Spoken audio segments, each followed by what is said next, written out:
Hi, I'm Selena. Hi, I'm Dom. And in this video this morning, we're going to talk to you about how you can make sure that your audience gets the best learning possible from the webinars that you're delivering. So to kick us off, Dom, you've got loads of experience with giving webinars online and helping people do learning. What's your number one top tip? Thanks, Selena. Well, I've learnt the hard way how not to do things, so hopefully this will be helpful. I think the first thing really is to think about your audience and put yourself in their shoes. What is it they might want to hear and take away from your session?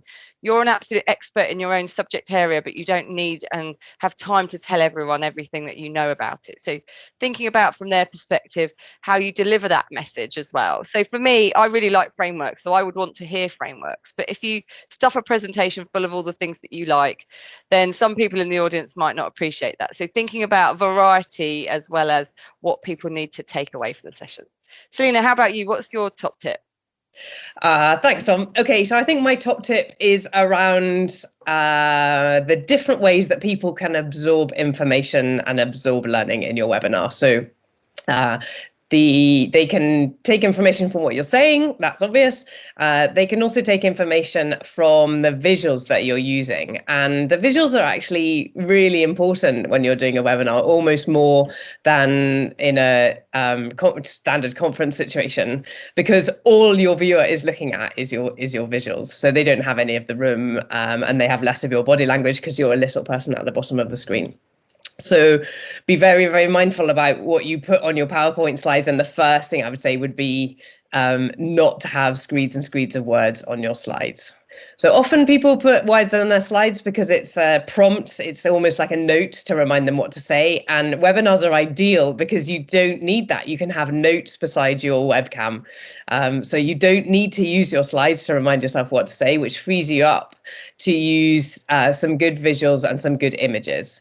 And it's really difficult for people to read words and listen to what you're saying at the same time. It's the same bit of your brain that processes the information, so it just confuses people. So if you can use some really good visuals and some diagrams and not words, then that would be my number one top tip for that. You can see on this slide here, the first one here we've got is a picture of an apple, and then we've got a little man with a definition of an apple. And they say a picture paints 1,000 words. So you can see that clearly. I'd much rather see a picture of an apple than the definition of it. And while we're talking about what goes on a slide, I think one idea per slide is absolutely key. You don't want to overload people with too much information. So that would be it on the visuals. So tip number 2 from Dom, what would that be? So I think my second tip is about thinking about the experience and the variety of the types of formats that you use. So slides are great, but there's lots of things you can complement with the slides. So you could tell a story, use a video, have some kind of audio clip, and it's really important to think about how you get voices into the room in different ways.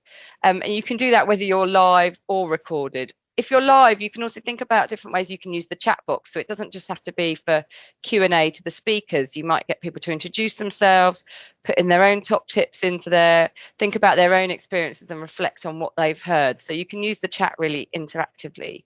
If you are recording your session, you might want to pause and give the audience a bit of a chance to reflect on what they've heard, or pose some questions back to them, even if you don't get a chance to hear their reflections or answers back. So I think it's about giving people a bit more of an experience in the session and wrapping things around the slides and presentation you're giving.